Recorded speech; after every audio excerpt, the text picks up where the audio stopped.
वहां से चला गया। तब अजय ने उस गांव में बेरोजगार युवकों को चुना और घर में ही पिल्लो चीज पराठा बनाकर उन युवकों के द्वारा मनपसंद ग्रुप ऑफ होटल्स को पिल्लो चीज पराठा सप्लाई करने लगा। लेकिन उसने ठेले में पिल्लो चीज पराठा बनाकर बेचना बंद नहीं किया। उसने कुछ बेरोजगार युवक और युवतियों को अपॉइंट करके गांव में कई जगह पर उसने पिल्लो चीज पराठा के ठेले खोले और उन्हें चलाने दिया। वो भी बहुत कामयाब रहा।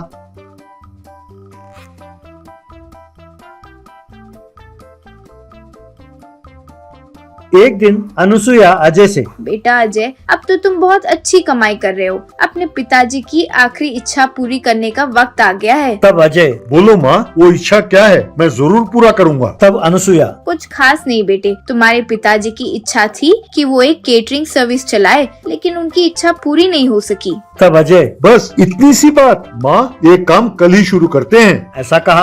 अगले ही दिन अजय ने रामनाथ कैटरर्स नाम का कैटरिंग सर्विस शुरू किया। इस तरह सिर्फ उस गांव में ही नहीं बल्कि सारे राज्य में रामनाथ कैटरर्स बहुत मशहूर हो गया। इस तरह अजय ने खूब पैसे कमाए, बहुत बढ़िया घर बनाया और एक सुशील लड़की से उसने शादी की। अजय की कामयाबी देखकर उसकी माँ अनुसुईया बहुत खुश हुई। इस तरह अजय उस राज्य के युवकों के लिए एक मिसाल बना। 0 फैट छोले कुलचा। विराजपुर नाम के गांव में नागराज नाम का एक मिस्त्री रहता था। वो लोगों से पैसे एडवांस लेता था और बिना काम किए घर में बैठकर बिरयानी खाकर आराम से सो जाता था। नतीजा ये हुआ कि वो बहुत मोटा हो गया। एक दिन जिन लोगों ने उसे एडवांस पैसे दिए थे वो सब मिलकर एक साथ आए। उनमें से लोकेश नाम का व्यक्ति नागराज से, अरे भैया, मैं तुम्हारे हाथ जोड़ता हूँ। लगता है जिंदगी में मैंने बहुत पाप किए होंगे जो मुझे ऐसी सजा मिली और तुम मेरे गले पड़ गए। ये सुनकर दूसरा व्यक्ति, अरे भाई साहब, आप बिल्कुल सही कह रहे हैं। ये तो मिस्त्री के रूप में यमराज है। इसे देखो तो सही, कितना मोटा है। ये हम सबके पैसे निकल कर इतना मोटा हो गया है। इसके पेट को काटो तो हमारे पैसे निकलेंगे। तब नागराज, देखो भैया, इज्जत से बात करो, वरना तुम मेरा नाम तो जानते ही हो, नागराज। डस दूंगा मैं आप सबका काम परसों आकर करूंगा, लेकिन पैसे वापस नहीं करूंगा। तब लोकेश, चुपचाप आकर काम में लग जाओ, वरना मुझे पैसे कैसे वापस लेने हैं अच्छी तरह मालूम है। मैं तुम्हें कुछ नहीं कहूँगा, उस वीरू को पकड़ूंगा जिसने तुम्हें मिलाया था। अपने आप को देखो तो सही, तुम एक पूरे बकरी को निकले हुए अजगर की तरह दिखते हो। यूं सब उसे डांट कर वहाँ से चले गए। बाद में नागराज का दोस्त वीरू नागराज से, अरे यार, तुम लोगों को यूं परेशान क्यों कर रहे हो? उनका काम क्यों नहीं कर देते? तब नागराज, मैंने तुमसे तो कोई सलाह नहीं मांगा। जाओ चुपचाप मेरे लिए बिरयानी ले आओ, खाकर सो जाऊंगा, बहुत नींद आ रही है यार, कहकर अंदर चला गया। तब वीरू बिरयानी लाने के लिए सड़क पर पैदल जा रहा था कि तभी उसे एक छोले कुलचा का ठेला नजर आया। ठेले पर कुलचा बेचने वाला भुवन, आओ भाई आओ, स्वादिष्ट छोले कुलचे खाओ। आप लोग जानते हैं इसकी खासियत क्या है? ये 0 फैट कुलचा है, इसका स्वाद लाजवाब है। अगर आप लोग 1 महीना लगातार मेरे छोले कुलचे खाएंगे तो महीने भर में आप एकदम स्लिम एंड फिट हो जाएंगे। लड़के हीरो की तरह और लड़कियां फिल्म की हीरोइन की तरह बन जाएंगी। तब से 1 महीने तक वीरू भुवन पर नजर रखने लगा।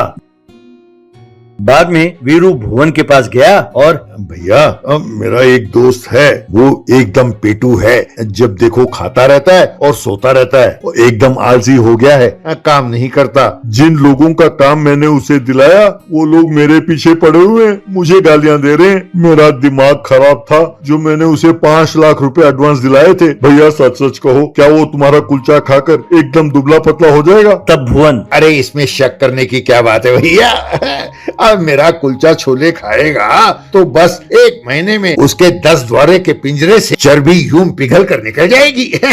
अगर चाहो तो मैं आकर तुम्हारे दोस्त को समझाऊंगा। चलो भैया, चलते हैं। यूं कहकर छोले कुलचे तैयार करके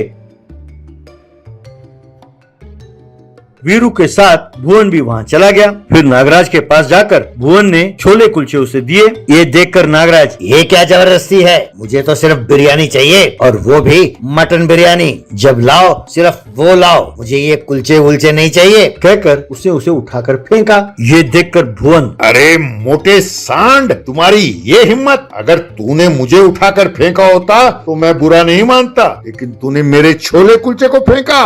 बच्चों, अब तुम्हारी खैर नहीं, अब मैं तुम्हारी चर्बी उतारूंगा बच्चों। अब तुम्हें चूल्हे के ऊपर बिठाएं तो जैसे तुम्हारी चर्बी पिघलेगी वैसे ही तुम्हें कुलचे खिलाकर पिघलाऊंगा। कहकर नागराज को कमरे के अंदर ले गया और कुर्सी से उसे बांध दिया।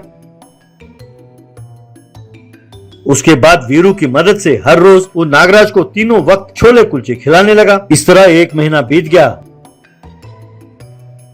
नागराज बिल्कुल दुबला पतला हो गया। एक दिन भुवन का असिस्टेंट कुलचे लेकर आ रहा था तो उसे देखकर नागराज, अरे कमीनो, मुझे तुम लोग यूं क्यों सता रहे हो? मेरा सारा चर्बी पिघल गया भैया, देखो मेरे सारे हड्डियां बाहर निकल आई है। अरे यार, मुझसे तो ठीक से बोला भी नहीं जा रहा।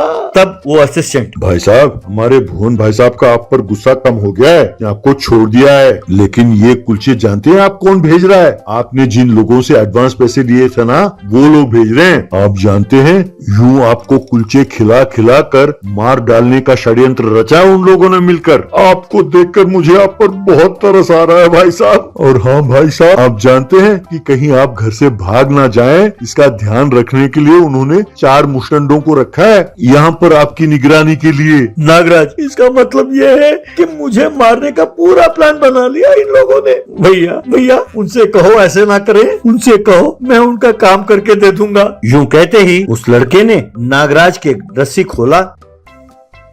तब नागराज घर के बाहर गया, वहाँ खड़े अपने ग्राहकों से माफी मांगी और उनका काम उसने शुरू किया।